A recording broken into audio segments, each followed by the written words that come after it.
Good evening friends. हमने current electricity नाम का टॉपिक पूरा कर लिया है। अब उस पे एक रिवीजन का भी पूरा लेक्चर हो गया है और उसके बाद उस पर बच्चे हैं क्वेश्चंस करने हैं। तो अब उसके ऊपर मिक्स्ड क्वेश्चंस करेंगे। मैं एक एक क्वेश्चन दूंगा, तुम लोग ट्राई करोगे उसको, पहले नहीं होगा तो मैं उसको सॉल्व करके बताऊंगा। ठीक है, चलिए अब अपन स्टार्ट करते हैं questions. Mixed question on current electricity. ठीक है, mix question on current electricity. तो लिखिए, पहला क्वेश्चन जो है वो ये आया। देखिए, find the voltage between A and D. A और डी के बीच में वोल्टेज निकालना। ए ये है और डी ये है, इसके बीच में वोल्टेज निकालना। अब आप लोग पॉज दबाएं और खुद सॉल्व करने की कोशिश करें। ठीक है, अब मैं उसको सॉल्व करके दिखाऊंगा, पूरा कंप्लीट सॉल्यूशन दूंगा मैं उसका, पर आप पहले ट्राई कर लीजिए।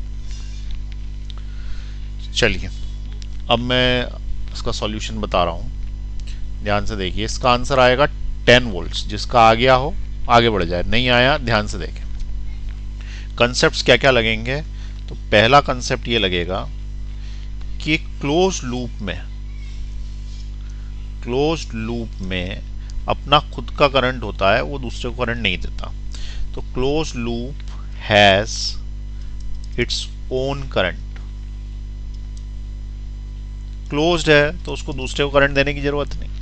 अब यहां पे देखें कि ये वाला जो लूप है ये अपने आप में क्लोज है, तो इसका अपना करंट होगा, ये दूसरे को करंट देगा ही नहीं। और इस वाले का अपना करंट होगा, ये दूसरे को करंट देगा ही नहीं। तो कोई पूछेगा यहां से कितना करंट जाएगा, तो उसका आंसर है 0, क्योंकि इसने अपना करंट खुद ही गोल घुमा लिया, इसने अपना करंट इधर ही गोल घुमा लिया। इसको कहीं पे चक्कर में पड़ने की जरूरत ही नहीं। अगर मान लो कि यहाँ से हटा देता और ये यूं ज्वाइन कर लेता, तो ये क्लोज लूप बन जाता, तो ये इसके अंदर ऐसे करंट घुमाता। अब अपन ने क्या बोला, क्लोज लूप में करंट 0 होता है। तो सबसे पहली चीज, लूप कंसिडर करो ये वाला, इसमें कितना करंट है निकालते हैं। ठीक है, तो लूप का नाम है GABH, दिख रहा है, GABH, ये लूप का नाम। अब जो लूप का नाम है उसके अंदर हमने क्या बोला कि करंट निकालना है। करंट निकालना है तो V is equal to I R, सादा फॉर्मूला लगा सकते हो, E equal to I R. Voltage है 10 वोल्ट्स, करंट निकालना है, रेजिस्टेंस है 2 ओम्स प्लस 3 ओम्स, 5 ओम्स का रेजिस्टेंस, तो इंटू 5, तो इससे करंट आ गया 2 एम्पियर का। यहां तक समझ में आई बात। ये किस लूप में, फर्स्ट लूप में। तो फर्स्ट लूप में इतना करंट है। क्या अपन सेकंड लूप का करंट निकाल सकते हैं? तो सेकंड लूप का नाम बोलो क्या है, CEFD, दिख रहा है, CEFD। इस लूप में कितना करंट है, तो इसका वोल्टेज V और रेजिस्टेंस दिस प्लस दिस, तो इसमें भी अपन करंट निकालेंगे। तो इसका जो करंट निकालेंगे, current V is equal to I R से निकलेगा। वोल्टेज 20, करंट कितना निकालना है और रेजिस्टेंस 10 ओम्स, इसका मतलब इसका करंट भी 2 एम्पियर आ जाएगा। दोनों लूप्स में 2-2 एम्पियर का करंट जा रहा है। बना लेते हैं, यहां से जा रहा है 2 एम्पियर करंट, यूं करके 2 एम्पियर का, नीचे जाएगा 2 एम्पियर का, फिर ये वापस इधर ही आ जाएगा, क्योंकि बैटरी से जितना लेते हैं उतना उसको वापस करना पड़ता है। इसका मतलब कहीं अगर गया ही नहीं, यहाँ से इधर से गया कितने एम्पियर का, 2 एम्पियर का, इस रेजिस्टेंस में से भी 2 एम्पियर का, इधर 2 एम्पियर, इस रेजिस्टेंस में से 2 एम्पियर, वापस बैटरी। इसका मतलब इस वाली लाइन में से करंट बहा ही नहीं, ये अपने आप में गोले बना के घूम लिया। अब उसके बाद उसने क्वेश्चन ये पूछा था हमसे कि what is the potential difference between point A and D.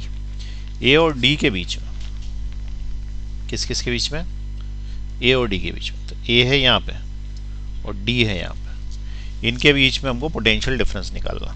तो हम क्या करेंगे कि सिर्फ इतनी लाइन पे, ये जितना मैंने येलो किया है ना, सिर्फ इतनी लाइन पे हम किरचॉफ लॉ लगाएंगे,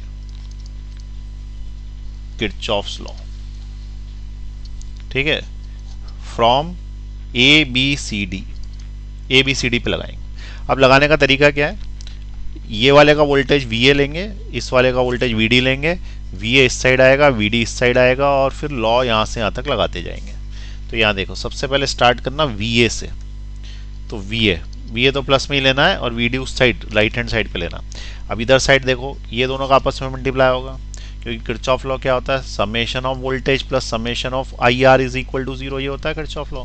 तो वोल्टेज तो लिख दिया मैंने V A, plus summation I R करना है, तो ये आई इंटू आर है, तो 3 इंटू 2 हो गया 6, और ये आएगा माइनस, क्योंकि जिस डायरेक्शन में हम जा रहे हैं नीचे की तरफ उसी डायरेक्शन में करंट है, तो हमारे मूवमेंट का डायरेक्शन और करंट का डायरेक्शन सेट हो जाता है, तो माइनस लगता।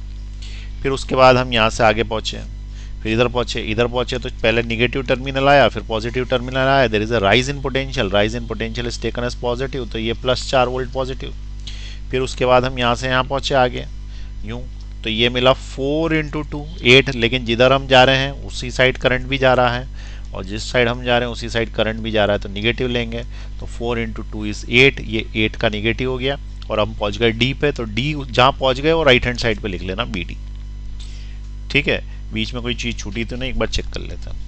3 2 जा 6, वी ए 6, बी 4, दिस और डी, बस पहुँच गए हम।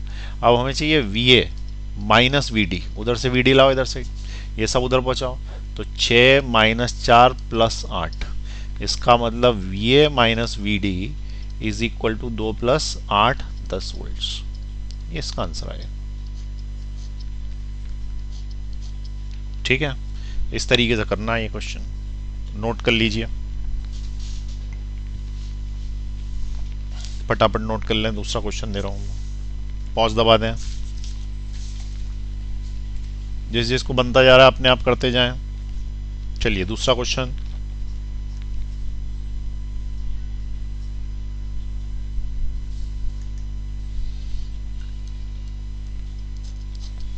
यहां पे एक वायर है, रेजिस्टेंस लगा हुआ, इधर साइड भी एक रेजिस्टेंस लगा हुआ है और नीचे भी एक रेजिस्टेंस लगा हुआ, ठीक है, वाई शेप्ड है। ये प्लस 6 वोल्ट्स पे है, ये वाला प्लस 3 वोल्ट्स पे है, और नीचे वाला जो है वो प्लस 2 वोल्ट्स पे। ये वाला जो रेजिस्टेंस है ये 6 ओम्स का है, ये वाला 3 ओम्स का है, और इधर वाला जो है वो 2 ओम्स का है। इसका नाम दे दिया है इसने ए, ये दे दिया बी, और ये दे दिया है सी, और बीच वाले का नाम है ओ। अब क्वेश्चन ये है कि find voltage at O and current in each branch, each branch में करंट भी निकालिए। चलिए पॉज का बटन दबाइए, सॉल्व करिए, फटाफट सॉल्व करिए। चलो अब मैं सॉल्यूशन बता रहा हूँ, इसको कैसे करना है सॉल्व, देखें ध्यान से। हमें क्या करना है कि पोटेंशियल निकालना है इस पे। अब इस पे क्या लगाएंगे, तो इसके ऊपर अपन लगाएं किरचॉफ्स लॉ, ठीक है, किरचॉफ्स लॉ से सॉल्व करेंगे। कौन सा किरचॉफ लॉ, फर्स्ट लॉ लगाएंगे। फर्स्ट लॉ ये बोलता है summation of current is equal to 0 at junction, क्योंकि वो जंक्शन रूल है। सेकेंड लॉ जो है वो पूरे लूप पे लगता है, ये सिर्फ जंक्शन पे ही लग सकता है। और ये law of conservation of charge है, ये भी ये बताया था तुमको मैंने, ठीक है। तो ये क्या बोलता है कि करंट जितना भी आएगा, इनकमिंग करंट वो क्या हो जाएगा पॉजिटिव, और आउटगोइंग करंट क्या हो जाएगा निगेटिव। तो ये एक जंक्शन मान लो, और इस जंक्शन पे क्या बोल दो कि वी नॉट जो है उसका पोटेंशियल लीस्ट है, पोटेंशियल लीस्ट है ऐसा मान लो, कम से कम है, ठीक है। अब तुम बोलोगे है कि नहीं, तो पता नहीं, मान लिया, ठीक है, मान लिया कि इसका पोटेंशियल क्या है, लीस्ट है। अब यहाँ पे देखें, इसके बाद इसका पोटेंशियल V कुछ ले लिया तुमने, V नॉट ले लिया, और ये लीस्ट मान लिया। इसका पोटेंशियल 6 वोल्ट है। अब जब सबके पोटेंशियल इससे ज़्यादा ही हैं, तो सब दूर से करंट इसकी तरफ ही आएगा। तो इसका मतलब यहाँ जो करंट बहेगा वो I1 मान लो, IA बोल दूँ मैं इसको, इधर साइड करंट बहेगा IB, इधर साइड करंट बहेगा IC, सभी जंक्शन की तरफ आएंगे, क्योंकि current always flows from high potential to low potential. और इसको तो तुम लो मान ही चुके हो, ये भी हाई है और ये लो है, ये हाई है और ये लो है, इसका मतलब ये लीस्ट है, तो यही सबसे कम है। अब जब करंट यहाँ आएगा तो उसका समेशन 0 होगा, और इनकमिंग करंट पॉजिटिव होते हैं। इसका मतलब हमने क्या बोला कि IA में IB जोड़ेंगे और IC जोड़ेंगे तो वो कितना आएगा, 0 आएगा। अब हमें ऐसा पता है कि V is equal to IR होता है, इसका मतलब I is equal to V by R होता है। इसका मतलब यहाँ पे अपन वी ए बाय आर लिख सकते हैं, प्लस यहाँ पे वी बी बाय आर लिख सकते हैं, ऐसे ही कैसे यहाँ पे वी सी बाय आर लिख सकते हैं, विच इज इक्वल टू 0। अब वी ए यानी potential difference of V A, ठीक है, potential difference of V A with O, ठीक है। तो इसका और इसके बीच का पोटेंशियल डिफरेंस, इसका और इसके बीच का पोटेंशियल डिफरेंस होगा 6 माइनस वी नॉट। अरे 6 ज़्यादा है ना, ज़्यादा में से हमेशा कम माइनस होता है, तो कम माइनस होता है तो 6 माइनस वी नॉट। तो इसको अपन ने क्या लिख दिया इसकी जगह, 6 minus V nought, 6 minus V nought upon इसका रेजिस्टेंस उस वाली लाइन का, तो उस वाली लाइन का रेजिस्टेंस 6 ओम्स, तो अपॉन में 6 ओम्स। उसके बाद आगे देखो, यहां पे बात करें तो ये 3 वोल्ट्स, ये 0 वोल्ट्स, तो इस लाइन का वोल्टेज कितना हो गया, 3 माइनस 0, 0 मतलब वी नॉट, तो इसका हो गया 3 माइनस वी नॉट अपॉन में उसका रेजिस्टेंस, तो उस वाली लाइन में रेजिस्टेंस 3 ओम्स का, तो ये जो 3 ओम का रेजिस्टेंस है यही अपन यहां से उठा के यहां लिख देंगे, तो यहां पे मैंने लिख दिया 3 ओम्स का रेजिस्टेंस। अब बचा मेरा ये वाला लास्ट वाला, ये और ये, तो 2 minus V nought divided by 2, ठीक है ना, तो plus 2 minus V nought divided by उस लाइन का रेजिस्टेंस 2 ओम्स, दिख रहा है 2 ओम्स, और ये वी नॉट, ये वी नॉट, इसमें से इसको माइनस किया, अपॉन में ये किया, विच इज इक्वल टू 0, ये बन गया। अब ये इक्वेशन आ गई। अब इक्वेशन में क्या करा करो, 6 का मल्टीप्लाई कर दिया करो। अब तुम बोलोगे 6 का क्यों, क्योंकि 6 सबसे बड़ा इन तीनों में से, ये और ये, ताकि नीचे का हटी जाए। अब 6 का जब इसमें मल्टीप्लाई करोगे तो ये हो जाएगा 6 into 6 minus V nought by 6 plus 6 into 3 minus V nought by 3 plus 6 into 2 minus V nought by 2 equal to 0। अब कैंसिल आउट कर दो तो 6 से 6 कैंसिल हो गया, ये इससे 2 बार कैंसिल हो गया और ये इससे 3 बार कैंसिल हो गया। अब मल्टीप्लाई कर दो अंदर, तो ये बचेगा 6 माइनस वी नॉट प्लस 3 टू जा 6 माइनस 2 वी नॉट प्लस 3 टू जा 6 minus 3 V naught which is equal to 0। ये 6 होगा, ये 6 होगा, ये 6 होगा, 18 होगा। और बचे हुए ये वाला माइनस में, ये माइनस में, ये माइनस में, तो 3 4 5 6, तो माइनस का 6 वी नॉट उधर से इधर आएगा, तो प्लस का 6 वी नॉट हो जाएगा। तो V naught is equal to 18/6 हो गया, और 18/6 होता है 3 वोल्ट्स। इसका मतलब उस जगह पर 3 वोल्ट्स आएगा, इस जगह का वोल्टेज 3 वोल्ट है। अब तुम बोलोगे कि ये तो तुमने लीस्ट मान लिया था तभी तो आंसर आया। अब 3 वोल्ट इसका आ गया है, तो ये लीस्ट नहीं हुआ, ये इसके बराबर है, ठीक है, तो वो मानने से ही आएगा। तो ये इसके बराबर है, मानना शुरुआत में लीस्ट ही है। ये वाले में करंट इधर बहेगा, इधर ना कि इधर। अपन ने एज्यूम किया था क्योंकि हमें पता नहीं था, लेकिन अब हमें पता पड़ गया क्योंकि 3 वोल्ट इधर है और 2 वोल्ट इधर है, तो current always flows from high potential to low potential, इधर जाएगा। यहाँ पे करंट बहेगा ही नहीं, 0, क्योंकि जो वोल्टेज यहाँ है वही का वही वोल्टेज तो यहाँ है, तो सेम पोटेंशियल पे वो करंट थोड़ी बहता है। यहाँ हाई पोटेंशियल है, यहाँ लो पोटेंशियल है 3 वोल्ट का, तो करंट इधर बहेगा। अब उसने ये भी तो पूछा है कि भाई हर ब्रांच में करंट भी तो बताओ कितना है, तो हर ब्रांच में करंट बता देते हैं, तो तुम सिंपली बता दोगे बहुत ही आसानी से। सबसे पहले IA का करंट बताओ, तो इसका और इसका डिफरेंस निकाल लो। यहाँ 6 वोल्ट है, यहाँ 3 वोल्ट है, यहाँ 6 है, यहाँ 3 है, तो वोल्टेज कितना हो गया 6 minus 3 that is equal to 3 volts divided by resistance कितना 6, तो इसका मतलब 1/2 एम्पियर हो गया। What is the current in B वाली ब्रांच, तो बी वाली ब्रांच में दिस माइनस दिस, तो ये तो 0 ही हो गया, 3 minus 3 divided by 3 which is equal to 0 ampere. What is the current in C branch, तो दिस माइनस दिस यानी कि 3 माइनस 2, तो 3 minus 2 divided by 2 which is equal to 1/2 ampere. बस अंतर क्या हो रहा है कि 1/2 एम्पियर यहाँ पे जो है ना ये आ रहा है, ठीक है, तो ये वाला जो है वो यूं 1/2 आएगा, ऐसा आएगा, देखो 1/2 यहाँ आएगा और यहाँ चला जाएगा 1/2, क्योंकि 1/2 जा रहा है इस वाले में IC में से, तो 1/2 आया 1/2 चला गया, इसने कुछ किया ही नहीं, क्योंकि ये तो 3 वोल्ट और 3 वोल्ट है, तो हमारा यहाँ से करंट इधर की तरफ चला जाएगा, ये इसका आंसर होगा। ठीक है, चलिए नोट कर लीजिए फटाफट, पॉज का बटन दबाएं, नोट कर लें। नीचे ले रहा हूं मैं, दबाए पॉज का बटन, नोट कर लें।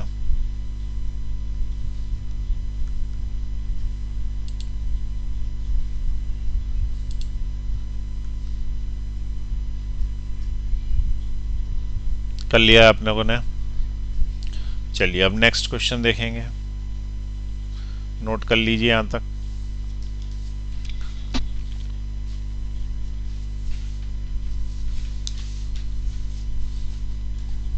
कर लिया है सभी ने नोट?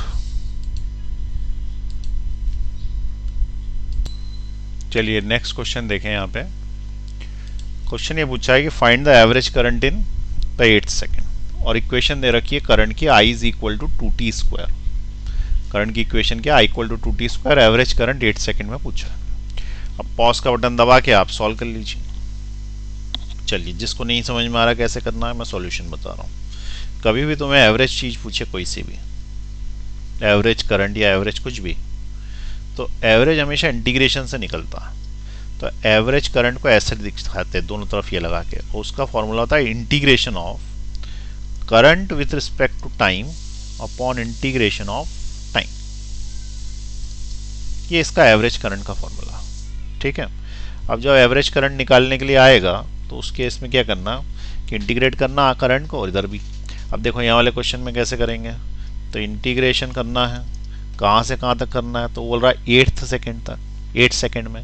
8 सेकेंड में तो क्या 0 से लेके 8 सेकेंड करूँ कि 7 से लेके 8 सेकेंड करूँ? तो 0 से लेके 8 तक करूँगा तो पूरे का एवरेज आ जाएगा, जबकि उसने 8वें सेकेंड में पूछा है, ठीक है। 8th सेकेंड का मतलब क्या होता है, 8वें सेकेंड, यानी सिर्फ 8वें सेकेंड में। तो 7 सेकेंड खत्म हुए, 8 सेकेंड खत्म हुए के बीच की बात कर रहा है, यानी 7.1, 7.2 से लेके 7.999 तक, तो वो 7 से 8 ही कहलाएगा ना, 8वां सेकेंड। यही तो है ना, 7 सेकेंड या जैसे 6 से स्टार्ट हुआ 7 तक पहुंचे तो 6ठा सेकेंड, 7वां सेकेंड खत्म हो गया भाई। 6 तो पहले ही खत्म हो चुके थे। 0 से स्टार्ट होती है ना कोई सी चीज़, 0 से लेके 1 तक ये पहला सेकेंड, 1 से लेके 2 तक दूसरा, इसी तरीके से 7 से लेके 8 तक 8वां सेकेंड, 1 से लेके 2 तक दूसरा सेकेंड बोलोगे ना, दूसरा। तो यहाँ से 7 से लेके 8 तक क्या बोलोगे, 8वां सेकेंड। तो 8वें सेकेंड की बात कर रहा है वो। इसका मतलब इंटीग्रेशन किस किस के बीच में होगा, तो इंटीग्रेशन होगा 0 से लेके 8 की जगह 7 से लेके 8 तक। कुछ बच्चों ने 0 से 8 कर दिया होगा, तो यहाँ पे इंटीग्रेशन की लिमिट क्या करेंगे अपन, 7 से लेके 8 तक। और I की जगह क्या डालोगे, जो I की इक्वेशन है, I की इक्वेशन है 2t स्क्वायर, उधर लगा dt, फिर नीचे भी वही आएगा अपॉन इंटीग्रेशन ऑफ इधर साइड dt, कहाँ से लेके कहाँ तक, 7 से लेके 8 तक। अब ऊपर वाले का इंटीग्रेशन बोलो 2t का, तो ये हो जाएगा 2t क्यूब अपॉन 3, डब्बा लगा के, upper limit 8, lower limit 7, upon में नीचे वाले का इंटीग्रेशन सिर्फ t, अपर लिमिट 8 और लोअर लिमिट 7।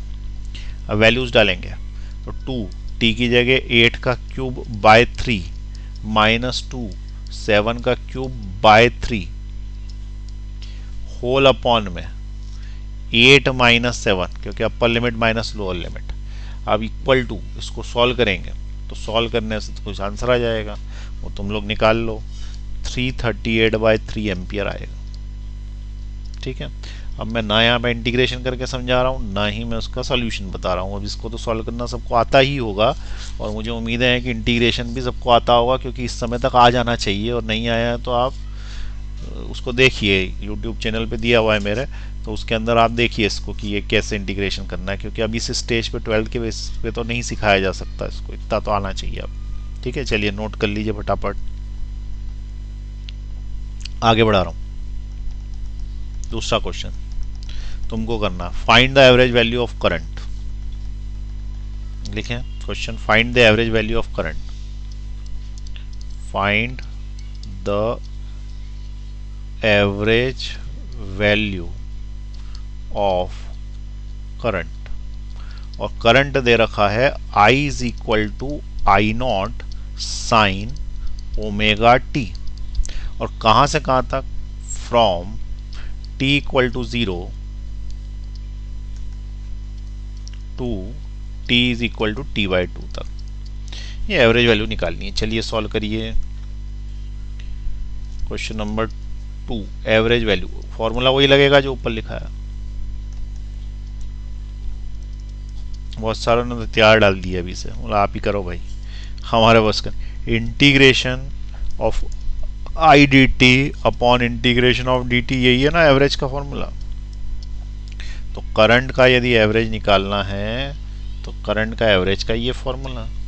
अब इसके अंदर देखें, ये I it is equal to integration, इस आई की जगह क्या लिख दूंगा मैं, I naught sine omega T D T upon integration D T, तो ऐसा कैसे ही रहेगा, आ रही बात समझ में, इंटीग्रेशन डी टी ऐसा कैसे ही रहेगा। अब मुझे ये बताओ कि व्हाट इज़ द रेंज, कहाँ से कहाँ तक लिखूँ। तो यहाँ देखो ये है 0 और ये है t/2, तो इसका इंटीग्रेशन कहाँ से कहाँ तक होगा भैया, 0 से लेके t/2 तक होगा। किसी को कोई डाउट? तो यहाँ पे मैं लिमिट्स डाल देता हूँ, 0 और यहाँ पे t/2, तो यहाँ से भी 0, यहाँ पे t/2। अब ये क्वेश्चन रटा नहीं जा सकता, वो लिमिट चेंज करेगा तो हमारा क्वेश्चन अलग हो जाएगा, ठीक है। चलिए अब इंटीग्रेशन करिए, तो इंटीग्रेशन करें तो ये I average it is equal to, देखो इसमें से आई नॉट बाहर हो जाएगा, आई नॉट कांस्टेंट है। अब बचा तुम्हारा sign omega T, sign omega T का इंटीग्रेशन होता है कॉस ओमेगा टी, और ओमेगा टी का डिफरेंशियल करके अपॉन में लाते हैं, ये इसका इंटीग्रेशन होगा 0 से लेके t/2 तक, और अपॉन में इसका इंटीग्रेशन t होगा 0 से लेके t/2 तक। अब बहुत सारे बेहोश होके गिर गए क्योंकि इंटीग्रेशन पढ़ा नहीं है समय पे। देखो एक शॉर्टकट बता देता हूँ, sine A B plus C, A X plus C, sine A X plus C या ए एक्स प्लस बी का यदि इंटीग्रेशन बोले तो ये याद रखना कि साइन का होता है माइनस कॉस, ठीक है, तो यहाँ माइनस भी आएगा, minus cos A X plus B, और अपॉन में इसका डिफरेंशियल करके अपॉन में लेना है तो इसका डिफरेंशियल होगा ए, ये इसका इंटीग्रेशन होता, अपॉन में डिफरेंशियल जाता, यही का यही अगर डिफरेंशियल होता sine of A X plus B, तो उस केस में साइन का डिफरेंशियल होता cos A X plus B, और इसका डिफरेंशियल करके ए को प्रोडक्ट में लाते, बस इतना अंतर है। इंटीग्रेशन में डिफरेंशियल अपॉन में लाया जाता है, हाँ बिल्कुल सही बोल रहा हूँ मैं, डिफरेंशियल ही बोल रहा हूँ, इसका डिफरेंशियल अंदर वाले का डिफरेंशियल अपॉन में लाया जाता है, और इसके अंदर अंदर वाले का डिफरेंशियल प्रोडक्ट में लाया जाता है, बस इतना सा अंतर है, इतना ही याद रखना है, बहुत ज़्यादा डिटेल में जाने की ज़रूरत नहीं है। बेसिकली तो सब्स्टिट्यूशन मेथड से होता है जो कि पहले सिखाया है, लेकिन अब कब तक कोई की वही बातें, इसलिए शॉर्ट में इतना याद रख लो काफ़ी है। अब वैल्यू डालेंगे, वैल्यू डालेंगे तो ये यहाँ पे हो जाएगा I which is equal to minus I naught upon omega, वैसा का वैसा, नीचे t/2 माइनस 0, तो t/2 माइनस 0 नीचे वैसा का ऐसा, उसका कुछ नहीं हो सकता, upper limit minus lower limit. अब बचा तुम्हारा कॉस ओमेगा टी, और इसके अंदर लिमिट्स लगी नहीं है अभी 0 से t/2, बाद में लगा दें।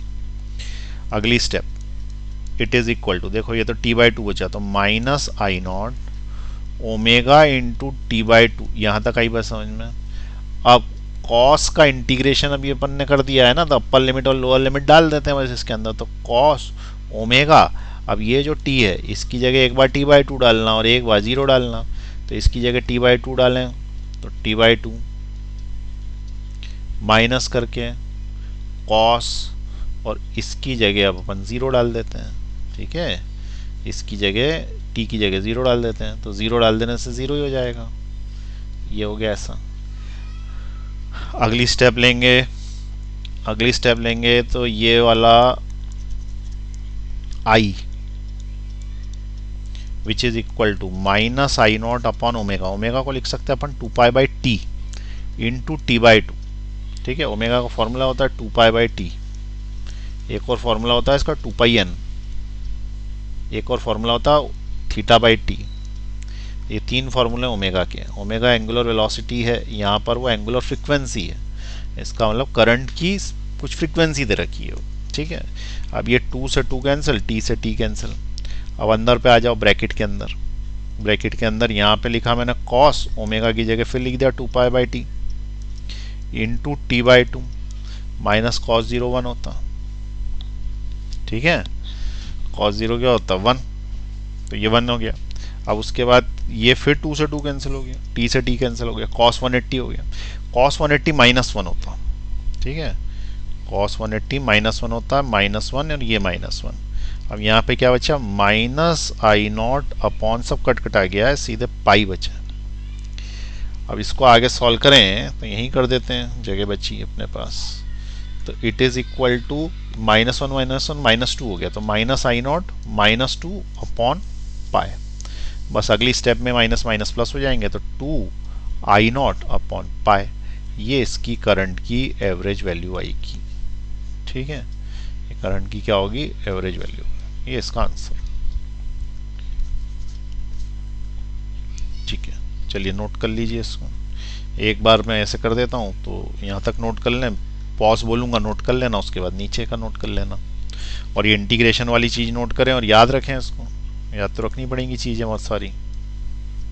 डिफरेंशियल में भी ऐसे ही लग जाता, कॉस में भी ऐसे ही हो जाएगा। चलिए पॉज दबाएं, नीचे कर रहा हूं मैं, पॉज दबाएं। चलो नेक्स्ट हेडिंग डालें। हेडिंग क्या डाले, क्वेश्चन ही कर रहे हैं अपन तो, अब बीच बीच में नए नए कंसेप्ट आते जा रहे हैं, वो बताता जा रहा हूँ मैं। अब उसने क्या किया, एक नया क्वेश्चन पूछा है कि if I is equal to 2t, find average value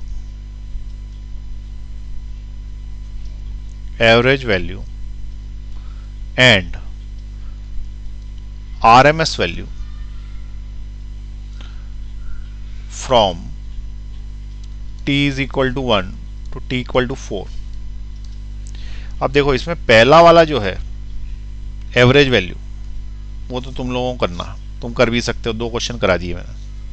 ये RMS क्या होती है मैं बता दूंगा। तो सबसे पहले एवरेज वैल्यू निकाल लीजिए आप, पॉज दबाए, एवरेज वैल्यू निकाल ले, RMS में बताता हूँ। हो गया, चलो आंसर आएगा 5। सही है, नहीं आया हो तो देख ले, फटाफट सॉल्यूशन बता रहा हूँ। सबसे पहले एवरेज वैल्यू का फॉर्मूला याद रखें, average value is equal to integration of I dt upon integration of dt। Integration of dt basically time ही होता है, तो 4 सेकंड से लेके 1 सेकंड तक जो टाइम होगा ना, वो 3 सेकंड होगा। 1 सेकंड से 4 सेकंड तक के बीच में कितने सेकंड जाएंगे, 3 सेकंड जाएंगे। तो ये जितना भी टाइम होगा नीचे लिख दूंगा, बार बार इंटीग्रेशन कौन करे। अब यहाँ इंटीग्रेशन ऑफ 2t dt हो गया, और 2t dt 1 से लेके 4 हो गया, तो तुमने इसका इंटीग्रेशन किया 2t स्क्वायर बाई 2, डब्बा लगाया, नीचे 1 ऊपर 4 नीचे 3, 2 से 2 तुम्हारा कैंसिल हो गया, टी स्क्वायर बचा, टी स्क्वायर में 4 रखा तो हो गया 16 -1 अपॉन 3, 16 -1 होता 15, 15 को 3 से डिवाइड करोगे तो 5 एम्पियर आ जाएगा। तो ये तो अपना एवरेज वैल्यू आ गया। अब जो नई बात सीखनी है वो है RMS वैल्यू। ठीक, अब RMS वैल्यू का फॉर्मूला देखें, IRMS में क्या होता है, रूट मीन स्क्वायर वैल्यू होती है, स्क्वायर वैल्यू। तो basically root mean square value होती है, पर होता उसका उल्टा है। ठीक है, स्क्वायर मीन रूट होता है। सबसे पहले ऑब्जेक्ट का स्क्वायर करना पड़ता है, फिर उसका मीन लेना पड़ता है, फिर उसका रूट लेना पड़ता है। इसका मतलब जैसे 3, 5 और 4, ये 3 नंबर दे दिए, और तुमसे मैंने पूछा कि इसकी RMS निकालो और इसकी एवरेज निकालो। तो एवरेज निकालने के लिए यदि तुमसे बोला तो 3 + 5 + 4 डिवाइडेड बाय 3, क्योंकि 3 क्वांटिटी है, तो 5 और 4 9, 10 11 12, 12 डिवाइडेड बाय 3, इसका मतलब 4 एम्पियर की एवरेज वैल्यू आएगी। एवरेज लेना सबको आता है, बचपन से सीखा हुआ। ठीक है, A + B + C एवरेज निकाल लिया। अब RMS बोले ना, तो सबसे पहले स्क्वायर करना, तो स्क्वायर करना, तो जो क्वांटिटीज है ना, तीनों का स्क्वायर करना। तो ये स्क्वायर किया, 4 स्क्वायर, 5 स्क्वायर, 3 स्क्वायर। अब उसके बाद क्या करना, मीन लेना। मीन कैसे लेते हैं, A + B + C / 3, मीन ले लिया। उसके बाद क्या करना, रूट लेना, तो ये रूट लास्ट में लगा देना, तो ये RMS हो गया। पहले हमने क्या किया, सबका स्क्वायर किया, ये स्क्वायर किया, फिर हमने सबका मीन लिया, तो ये मीन ले लिया, यहाँ से यहाँ तक की प्रोसेस मीन है, और लास्ट में रूट ले लिया, तो ये रूट लगा दिया, इसको बोलते हैं RMS। अब इसकी वैल्यू क्या आएगी, देखो अंदर से 9 + 25 + 16 अपॉन में 3। ठीक है, तो 9 + 25 + 16 अपॉन में 3 कितना होगा, तो 16 25 25 होगा, 50 डिवाइडेड बाय 3, तो ये रूट में 50 डिवाइडेड बाय 3, ये इसकी वैल्यू आएगी, ये RMS वैल्यू होगी। ठीक है, अब ये तो ठीक है, नंबर्स में होता, ऐसा कोई फॉर्मूला चाहिए हमको, ऐसा कोई फॉर्मूला चाहिए। ये फॉर्मूला जो है वो जैसे लगता है इंटीग्रेशन का, ऐसे इसमें भी एक इंटीग्रेशन का लगेगा, लेकिन कैसे निकालना है, तो IRMS कैसे निकालना है, तो IRMS कभी भी बोले तो उस केस में क्या करना, पहले स्क्वायर करना।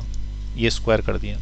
फिर उसके बाद मीन निकालना, तो मीन निकालने के लिए तो यही करना पड़ता है ना, 0 से लेकर टी तक या जो भी टाइम है वहाँ तक, ठीक है।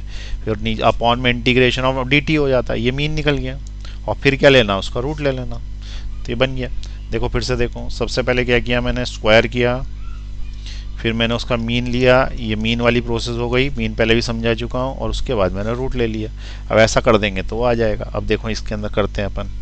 सबसे पहले मैंने क्या किया, अंडर रूट लगाया, इंटीग्रेशन स्क्वायर किया, और आई की वैल्यू उसने दे रखी है कि आई जो है वो 2t के बराबर है। इस क्वेश्चन में आई 2t के बराबर है, तो उसका जब स्क्वायर करेंगे तो क्या हो जाएगा भाई, यहाँ पे स्क्वायर करके लिखना है ना, तो यहाँ स्क्वायर करके जो लिखना है उसके अंदर में ये इसका स्क्वायर यहाँ लिख दूंगा, तो ये हो जाएगा 4t square dt upon time कहाँ से कहाँ तक करना था, 1 से 4 से 1 तक करना था ना, तो टाइम विल बी 4 - 1, टाइम का स्क्वायर नहीं है, ठीक है। अब इसका इंटीग्रेशन करना है, अभी करा नहीं अपन ने, स्क्वायर ही करा है अभी।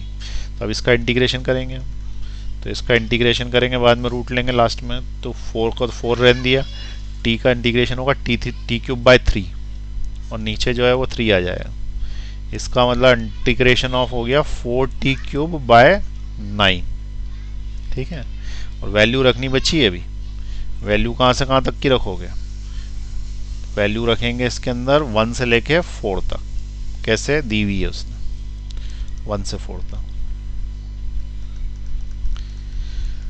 Equal to under root of 4/9 का कुछ मत करो, 4 को रख दो, 4 का क्यूब माइनस 1 का क्यूब, क्योंकि वो तो कांस्टेंट से बाहर होगा। 4/9 हो गया 2/9, 2/3 सॉरी, 2/3 हो गया, बाहर निकल गया ब्रैकेट से। अंडर रूट में 4 का क्यूब यानी 4 का 3 बार मल्टीप्लाई, और माइनस का 1, तो ये हो गया 2/3, 4 × 4 16 × 6 64, 64 का रूट निकलेगा 63, 63, ठीक है। तो ये 63 हो गया। अच्छा, इसमें एक काम ऐसा भी कर सकते थे कि अगर मैं इसको 2 और अंडर रूट 63 करके मैं इस 9 को, इस 3 को अंदर ही रख लेता, तो 9 रहता अंदर, वो ये 9 था ना, बाहर निकल के 3 हुआ था ना, इसको अंदर ही रख लेता तो अच्छा रहता, ये 9 लिखा रहता। अब ये 9 इससे 7 टाइम्स कैंसिल होता है ना, तो ये अच्छा आंसर दिखता 2√7, ये इसका आंसर आता, ठीक है। क्लियर हुई बात कैसे निकालना है IRMS। चलिए नोट कर लीजिए यहाँ से, जिसको ये वाला भी लिखना है वो ये भी लिख ले कि RMS का मीनिंग क्या है। मैं यहाँ करके एक बार पॉज बोलूँगा, फिर उसके बाद दूसरी बार पॉज बोलूँगा। ये वाला तो हो गया ना क्वेश्चन, ये वाला है। पॉज दबाइए, चलो नीचे चल रहे हैं अब, पॉज दबाइए, चलो नीचे चल रहे हैं अब, पॉज दबाइए,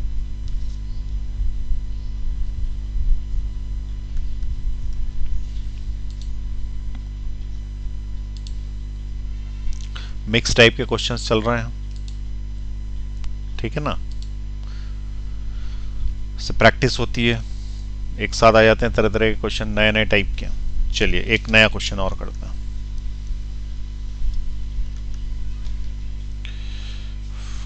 draw a graph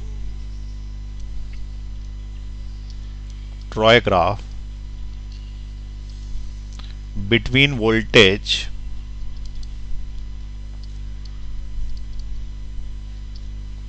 and length along the circuit।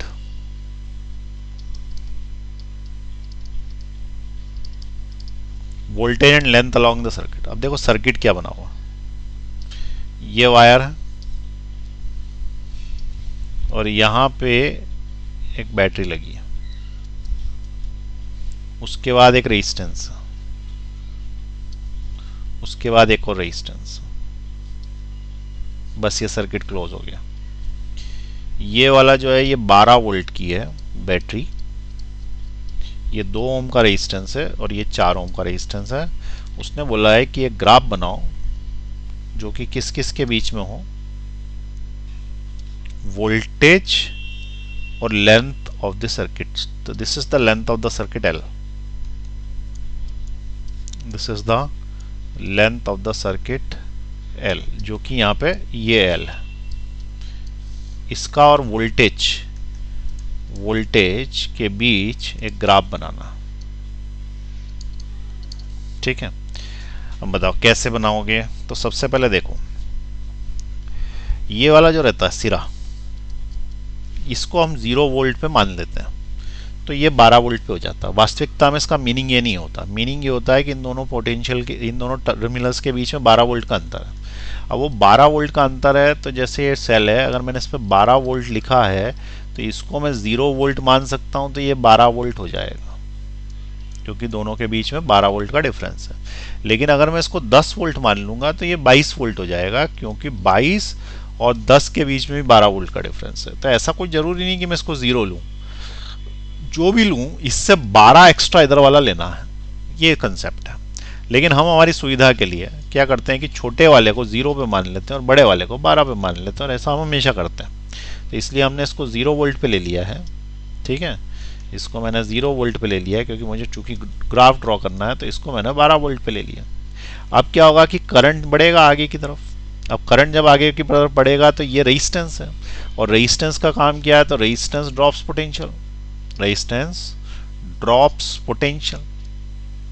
तो वो कुछ पोटेंशियल गिराएगा, और पोटेंशियल गिराएगा तो फिर उसके बाद यहाँ पे पहुंच जाएंगे अपन, यहाँ पहुंच जाएंगे तो अगला कुछ पोटेंशियल गिराएगा, वापस हम यहाँ पहुंच जाएंगे। तो मैं इसका नाम दे देता हूँ ए पॉइंट, ये वाला पॉइंट दे देता हूँ मैं बी, इसके बाद ये वाला पॉइंट सी दे देता हूँ, इसका नाम दे देता हूँ डी, ये वाला ई और ये वाला एफ। बस इतने पॉइंट्स में मुझे नीचे भी बनाने हैं। ठीक है, अब नीचे भी बनाने हैं तो यहाँ पे मैं लाइन खींचते जाता हूँ। ये वाली लाइन ऐसी की ऐसी इधर ले लूँगा, इसका बाद ये बड़ा सिरा है ये यहाँ ले लूँगा, फिर ये वाला जो पॉइंट है इसको मैं यहाँ लेता हूँ, और ये वाले पॉइंट को यहाँ लेता हूँ, और ये वाले पॉइंट को यहाँ लेता हूँ, और इस वाले का नाम ए है ही, तो नाम इधर भी देना पड़ेगा मुझे, ए बी सी, फिर डी, फिर ये ई, और ये वाला क्या एफ। अब वो बोल रहा है कि पोटेंशियल ड्रॉ कर। तो सबसे पहले देखो बी पॉइंट पे, बी पॉइंट वोल्टेज कितना है 0, बी पॉइंट में वोल्टेज कितना 0, तो यहाँ 0 बनेगा, तो यहाँ 0 बना दिया मैंने। ठीक है, ये 0 बना दिया, ये डॉट लगा दिया। फिर मैं यहाँ पहुँचा तो सीधे 12 वोल्ट हो गया, तो यहाँ पे कहीं पे 12 वोल्ट ऐसे लेना पड़ेगा कि ये 12 वोल्ट है, या तो ये ले लो 12 वोल्ट, या फिर उसके थोड़ा सा नीचे ले लेता हूँ, तो यहाँ कहीं ले लेता हूँ मैं 12 वोल्ट, इससे ऊपर ग्राफ जाएगा ही नहीं। तो इस जगह पे 0 वोल्ट है, और इसके आगे अगर मैं यहाँ तक बढ़ा तो सी पॉइंट पे 12 वोल्ट है, तो मैंने सी पॉइंट इधर से लिया, 12 वोल्ट इधर से लिया, और एक गोला यहाँ बना दिया। अब इसको स्मूथ लाइन से मिला दिया, और इसके पहले वोल्टेज 0 था, तो ये स्ट्रेट लाइन ऐसी थी, वोल्टेज था ही नहीं ना इधर साइड। फिर 12 वोल्ट डेवलप हो गया, 12 वोल्ट डेवलप हो गया, हम डी पॉइंट पे पहुंचे, डी पॉइंट तक कोई वोल्टेज ड्रॉप नहीं हुआ है, डी पॉइंट पर कोई वोल्टेज ड्रॉप नहीं हुआ है, क्योंकि कोई रेजिस्टेंस ही नहीं है, ड्रॉप कौन करेगा। तो जो वोल्टेज यहाँ था वही वोल्टेज यहाँ मिल गया, ऐसा कैसा यहाँ मिल गया। लेकिन अब रेजिस्टेंस आ गया, रेजिस्टेंस वोल्टेज ड्रॉप करता, तो ये वाला रेजिस्टेंस कितना वोल्टेज ड्रॉप करेगा, तो उसके लिए हमें करंट निकालना पड़ेगा। तो हमने करंट निकाला, करंट इन सर्किट, सर्किट के अंदर कितना करंट, तो V is equal to I R, voltage 12 volt, current निकालना, टोटल रेजिस्टेंस है 2 + 4 के, इसका मतलब सर्किट में करंट 2 एम्पियर का है। ठीक है, इससे 6 से डिवाइड हो गया, 2 एम्पियर का करंट यहाँ से जाएगा, 2 एम्पियर का करंट ही आगे भी जाएगा, और जब 2 एम्पियर का करंट इसमें जाएगा तो वोल्टेज ड्रॉप करेगा। कितना वोल्टेज ड्रॉप करेगा, तो V equal to I R से ड्रॉप करता है, तो V is equal to I 2 ampere का, और 2 ही ओम्स का रेजिस्टेंस है, तो ये 4 वोल्ट ड्रॉप करेगा। क्या करेगा, ड्रॉप, ड्रॉप करने का मतलब कम कर देगा, और 4 वोल्ट कम कर देगा। तो इस पॉइंट पे वोल्टेज कितना था, तो इस वाले पॉइंट पे जो वोल्टेज था वो 12 वोल्ट था।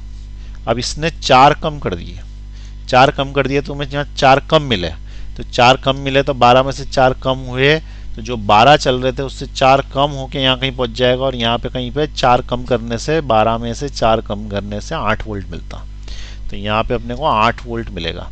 तो ये पॉइंट तो यहीं तक रहेगा। ठीक है, उसके बाद यहाँ पे जब अपन जाएंगे तो ये वाले पॉइंट पे हमको इधर साइड से 8 वोल्ट मिलेगा, 8 वोल्ट। और ये लाइन कैसी आ जाएगी, यूं, क्योंकि इसने ड्रॉप कर दिया। अब उसके बाद तुम आगे बढ़े तो मान लो कि यहाँ से यहाँ तक कुछ भी नहीं हुआ ड्रॉप, ठीक है, तो इसको मैंने स्ट्रेट लाइन से यूं बना दूंगा मैं, क्योंकि कोई रेजिस्टेंस मिला नहीं मुझे। अब रेजिस्टेंस मिला आके तो ये रेजिस्टेंस भी ड्रॉप करेगा, तो ये रेजिस्टेंस कितना ड्रॉप करेगा, तो ड्रॉप करेगा resistance V is equal to I R से। तो सेकंड टाइम जब ड्रॉप होगा तो V is equal to I, current कितना है 2 एम्पियर का और रेजिस्टेंस कितना 4 का, यानी 8 वोल्ट का ड्रॉप होगा। 8 वोल्ट का ड्रॉप होगा तो इस जगह पे वोल्टेज कितना है भैया, इस जगह पे 8 वोल्ट ही है। 8 वोल्ट का ड्रॉप होगा तो पूरा ही खत्म हो जाएगा, तो क्योंकि ये वाला रेजिस्टेंस 8 वोल्ट का ड्रॉप कर देगा। 8 वोल्ट का ड्रॉप कर देगा तो ये वोल्टेज सीधे यहाँ चला जाएगा और ये ज़ीरो हो जाएगा। तो ये इसका ग्राफ बन गया। फिर से देखें, सबसे पहले वोल्टेज था ही नहीं, यहाँ भी नहीं था, 12 वोल्ट डेवलप हुआ तो सीधे 12 वोल्ट डेवलप हुआ। रास्ते में किसी ने नहीं गिराया, किसी ने नहीं गिराया, इसने गिरा दिया कितने वोल्ट, 4 वोल्ट गिरा दिया तो 8 वोल्ट बचा, तो ये 8 वोल्ट बच गया। फिर उसके बाद इतने रास्ते में किसी ने नहीं गिराया तो किसी ने नहीं गिराया, फिर इसने गिरा दिया कितने वोल्ट, 8 वोल्ट, तो 8 वोल्ट में से 8 वोल्ट गिरा दिया, वापस 0 वोल्ट बच गया। तो इस तरीके से इसका ग्राफ बने। आ रही बात समझ में? तो ये ग्राफ बनाया जाता है किसका, वोल्टेज विथ लेंथ। ठीक है, आज मैं मिक्स टाइप के क्वेश्चंस करा रहा हूँ जो कि पहले कवर नहीं किए गए हैं या फिर एक्स्ट्रा दिमाग चाहिए इसके लिए। चलिए नोट कर लीजिए इसको, पॉज दबाइए।